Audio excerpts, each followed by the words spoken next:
Good morning, everyone. Reverend Jeanne here, and I want to tell you about an exciting way that you can now give to your church. It's through an app, and the app is called Giving Plus. It means that you can take your phone, set up an account with that app, that mobile app called Giving Plus, and each time you want to donate something to the church, share the plate, or pay a pledge payment, you can go there and indicate the amount you want and it will take it away. And if you want to get more specific about things, a day and date you want it to come out of your checking account or other, you can do it through Vanco by calling the church, leaving a message for our bookkeeper, Kathy Garvin, and she will call you up and set it up exactly how you want it. But for those times when Share the Plate seems really good, I hope you'll download Giving Plus and put your credit card on it, not your debit card, that's risky. Put your credit card on it, and it will automatically allow you to designate how much money, when, and to where. It's a pretty cool thing. It even goes right into our accounting. So thank you. Thank you for supporting the church. We're grateful always that this community, whether it's in a building or whether it's online, is a powerful force in this community. And you being a part matters. Thanks. Welcome. Good morning. My name is Leanne Luskin, and I have the honor and delight of serving on your board of directors. Welcome to this virtual worship gathering of the First Unitarian Universalist Church of Richmond. Thank you for taking time to honor our connections in the ways that we have available until we can gather again in person.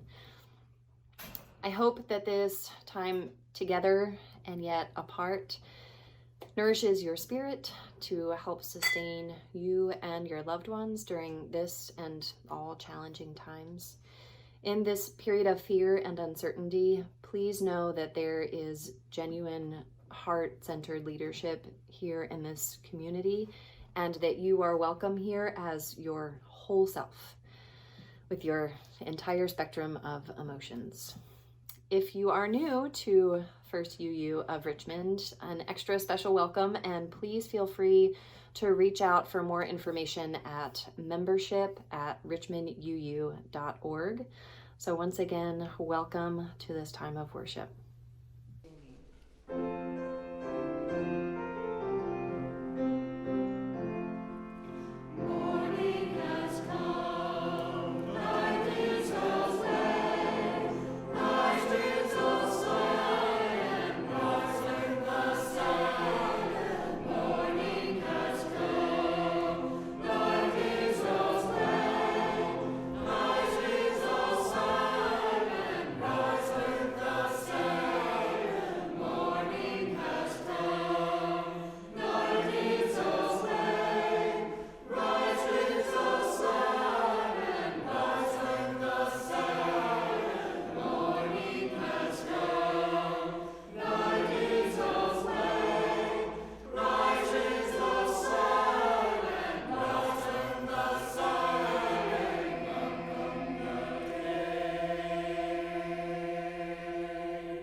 Our chalice lighting is from Reverend David Breeden, minister of the UU Fellowship of Minneapolis.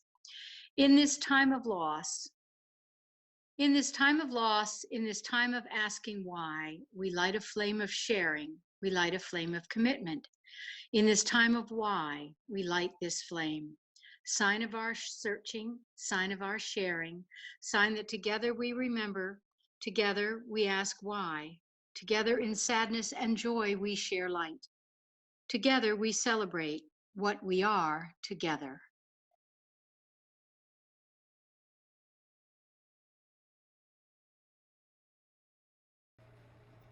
Our responsive reading today is from Adrienne Rich. Please join me. My heart is moved by all I cannot save. So much has been destroyed. I have to cast my lot with those who, age after age, perversely, with no extraordinary power, reconstitute the world.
Reading from Sister Simone Campbell, Ware Lecture 2014.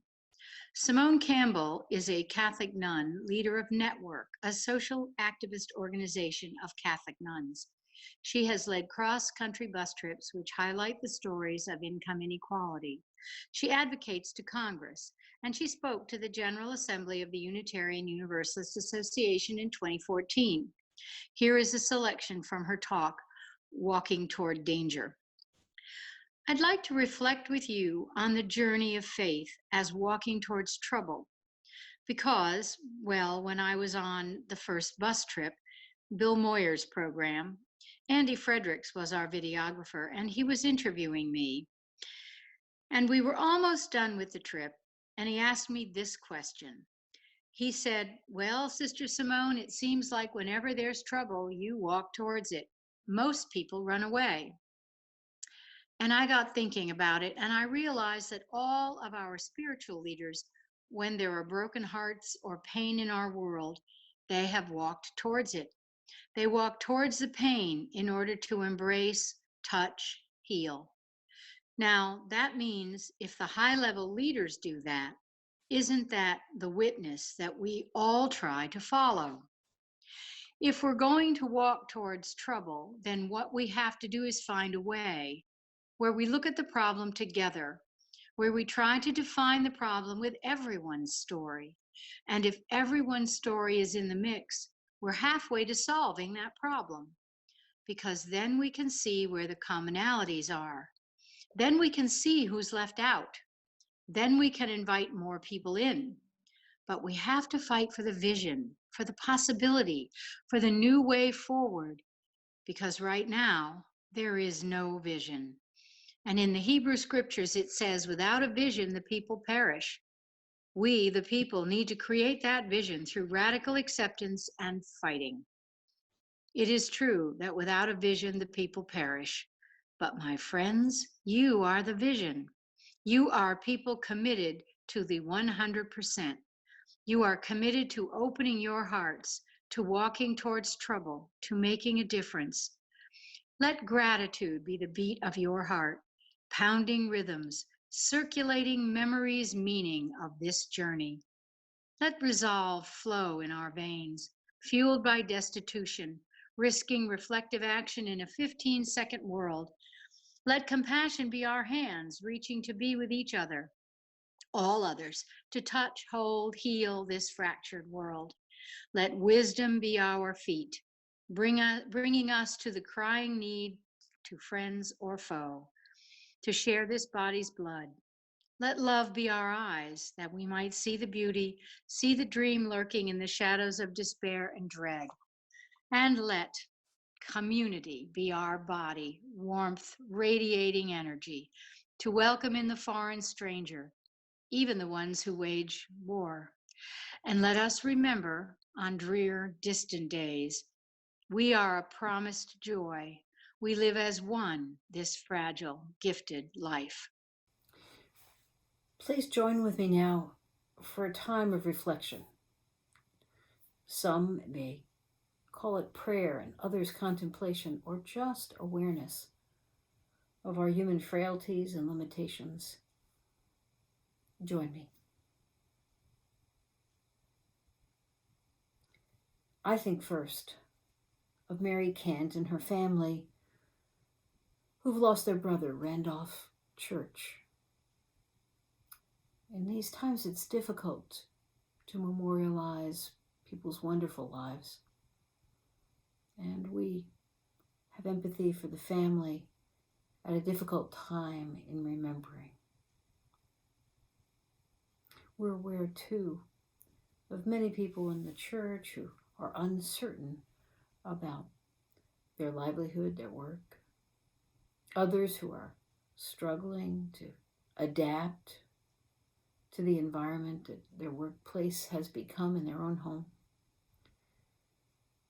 Still others are very concerned about their own health, the virus, whether they're at risk, and how to survive and to live without exposure. Others we know may be sick. Still others are struggling with a sense of isolation.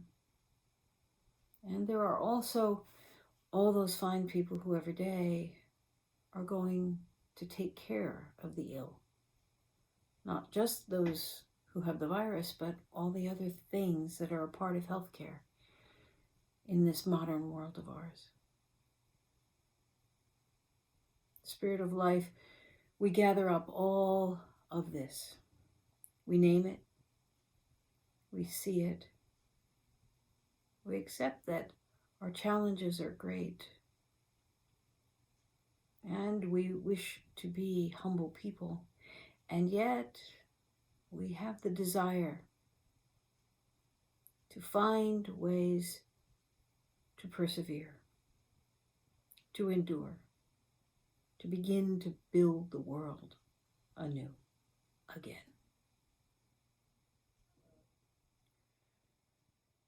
May we take into ourselves and into our lives the spirit of compassion, patience, humility, but also courage. For we must run toward this danger. We must live with it side by side and not allow ourselves to curl up and blow away. In this journey, give us the gift of community, for we have good people whom we love and care about, with whom we've shared the work of justice building, the joy of celebrations, the sharing of new discovery and learning, the curiosity of inquiry. Help us to see one another as true companions on a spiritual journey at this juncture of coronavirus. In spirit, bless our sanctuary guest, Abby, and her family. For this is a difficult time for all of the family. May her resolve be strong, her children be healthy, she be healthy, and may their community be strong even in these difficult times. And let us pray for our leaders,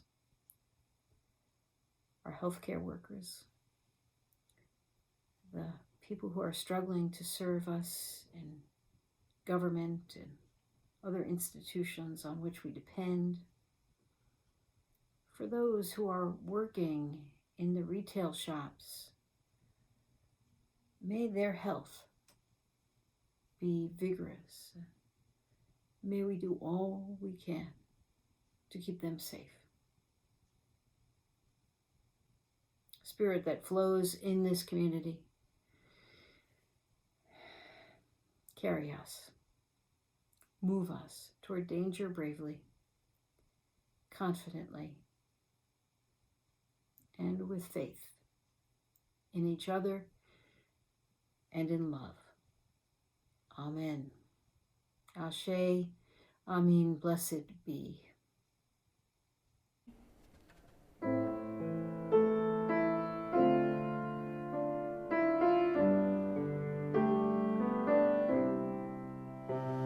Spirit of life, come unto me.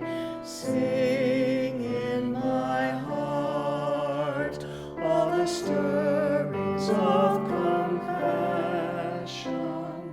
Blow in the wind, rise in the sea.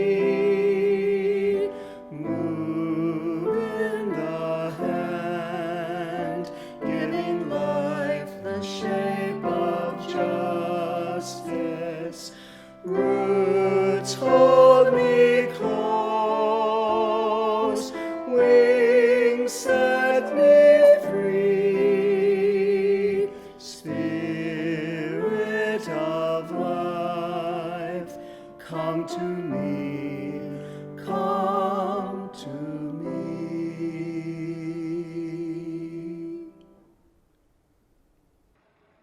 Today is Palm Sunday, and billions of Christians will celebrate or commemorate the entry of Jesus, the prophetic teacher whom many call God, entered the city of Jerusalem. Now, he had been out and teaching and spending time with his apostles, and suddenly he decides it's time to go to Jerusalem. He was probably not unlike a lot of people who want to go to the big city to prove that they can carry their message that far. And just as people do on book tours and other ways these days, he entered the city and was actually given great adulation. People took branches off the trees and waved them at him, saying, "Here is a great one, a great teacher." So the palms that they took down and waved are commemorated when churches are open by handing out small strips of the palms, which we used to get on every Palm Sunday when I was a child. It was a big thing. Now, the reality of it, the truth of this Palm Sunday, is that in just a few days, the whole character of Jesus will be called into question. And the same people who were there to wave him into the city with great renown actually would hand him over for crucifixion, for death by crucifixion. The story is told as a great paradox of how fleeting people's commitments can be. But today I want to talk about, in a time that is like the one we're going through, what can people do? This is not the first epidemic that Virginia's ever been in. There have been many. They had anthrax and typhus. They had malaria. They had polio. And our modern day AIDS crisis went on in Virginia unabated as it did other places because people simply didn't care. But here we are, here you and I are. And I've got a lot of Virginian in me. Times like these make me remember my great-grandmother. She was resilient. She and my grandfather had a lot of things going on. There was their regular work, there were the gardens, there was a garden for them, and there was a garden for just in case for other folks. They canned, they preserved, they did all kinds of things because they knew that in history there had been many times where people were struggling. There was illness, there was drought, there were all kinds of things. And they had built up a pride and a sense of spirit that said, we will persevere, we'll be resilient no matter what. And so there was always a little extra food put by, a little extra seed tucked away, maybe a little extra water in the cistern, because they knew that hard times would come. But lately we've been through 9/11, we've been through the Great Recession, and lately, after 10 years of pretty good prosperity, some of us forgot. Some of us didn't notice that funding for some people's needs was being ebbed away, including funding to prepare for an epidemic. And now that this pandemic is here, we find our medical community is without the preparatory materials they need to be safe. And yet, here they are every day, going into work, facing all kinds of new strains on the system of healthcare, modeling to us a sense of resilience, a sense of purpose, and above all, a sense of commitment to the good health of the common community. It is absolutely inspirational. In places where they've run out of supplies, we've seen pictures of nurses wearing garbage bags. We've heard stories in which people have been sanitizing their own masks. Even the tablecloth companies that serve restaurants have been making masks out of materials that they have on hand. And we know those are not all the things we need to protect ourselves, and they're not the proper protection, but the truth of the matter is, people in leadership forgot. They discounted the possibility of this kind of thing happening. And so we're in this terrible, terrible situation in which it seems as though danger is all around. I want you to think, though, about what Sister Simone Campbell said in her reading. When danger's all around, the key is to get everyone into the conversation. Until we have everyone in the conversation about how did this happen, where are we now, what can we do, we're not hearing all the voices and all the wisdom that we need. So people of all different incomes should be consulted about what the best ways to help might be. People of all different education levels have wisdom about what this circumstance should mean for all of us.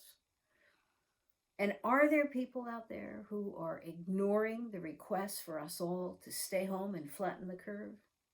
Yeah, there are. I had to go out the other day and I was surprised at how many people were out there.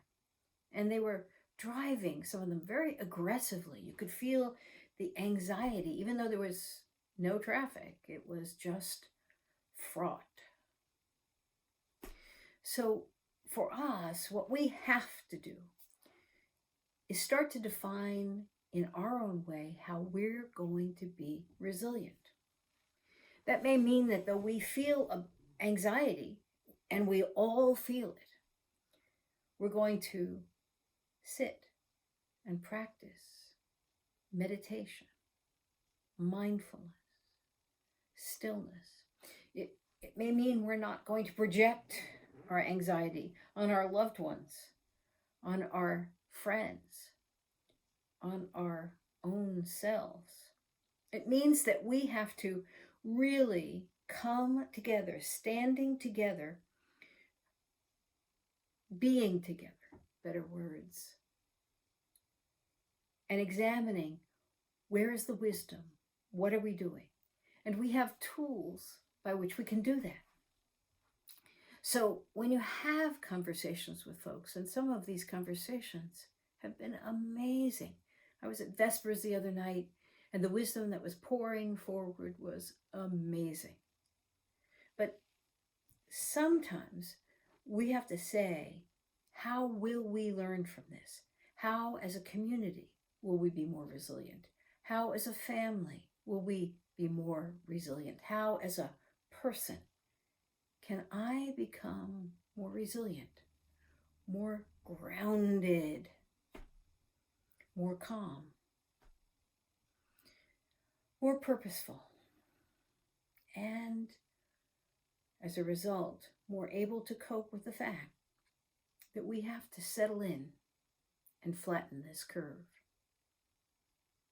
Meanwhile, we have to honor, support, and encourage our healthcare professionals.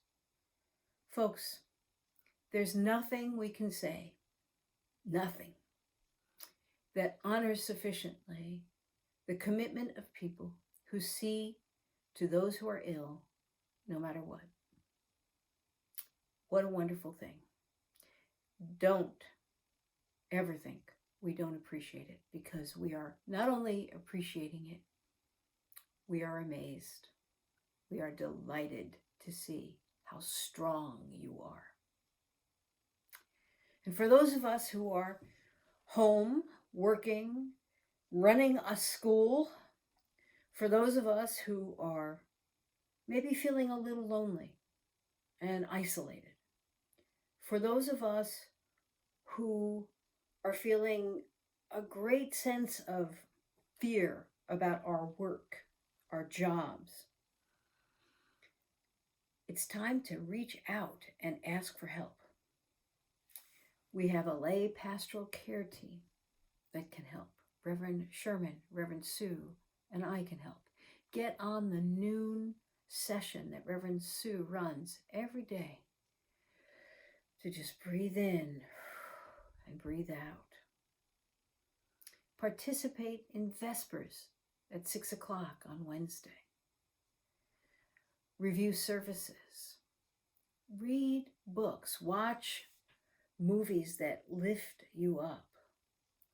These are the practicalities of how we are actually running toward danger right now so that we can be of help. I know the paradox is great that we're sitting in our homes, but we're running toward danger, but we are. The sooner we can flatten the curve and protect our healthcare professionals, the better it is for everyone in our community, in our Commonwealth, our country, and the world. But it's scary stuff. So remember to ask for help when you need it, to offer help when you can. Remember, when you feel lonely, don't sit there. Call us up. When you feel concerned, unwrap that and ask yourself, what is the worst, the best, and what is my plan? And if, in fact, you and I believe we can get through this okay, then we will get through this okay. I'm so glad that you and I are sharing a difficulty, and therefore it seems a little lighter. So let's celebrate that we have this community in which to celebrate our strength, our resilience, and one another. May it be so.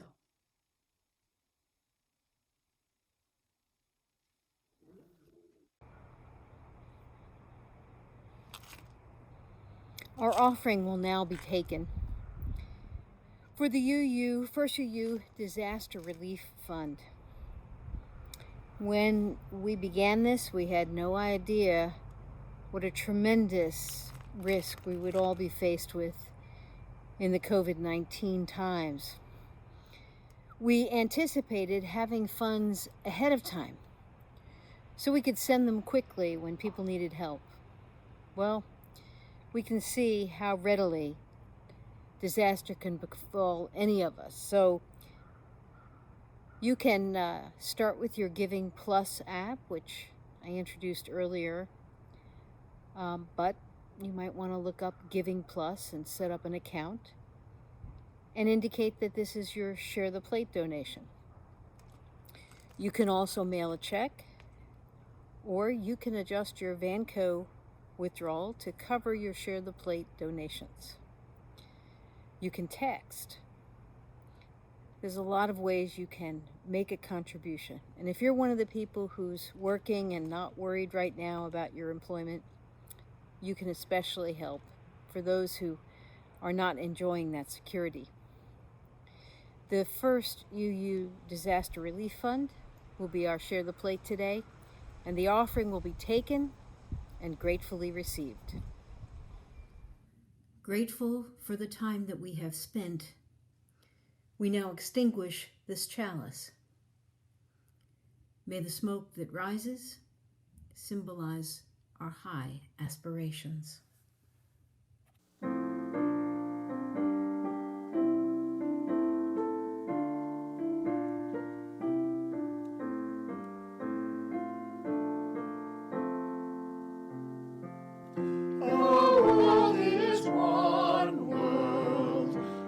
Touches one affects us all. The seas that wash us round about, the clouds that cover us, the rains that fall. Our world is one world. The thoughts we think affect us all. The way we build our attitudes with love or hate we make a bridge or wall. Our world is one world. Its ways of wealth affect us all. The way we spend, the way we share, who are the rich or poor, who stand or fall. Our world is one world, just like a ship that bears us all, where fear and greed make many halts, but where the hearts can hear a different call. It's pretty windy out here, and I couldn't preach here today because of it. But I did want you to see the dogwoods. They're looking marvelous. The natives and the Korean style. They're really beautiful. Let's take this as a benediction. Good words. Yes, times are difficult, but there is beauty. Yes, we are afraid, but there is community. And yes, we know we've not been here before, but together we have the wisdom to continue onward. Let's believe that in one another we stand together and we can address all that is dangerous and make it less so. Blessed be everybody.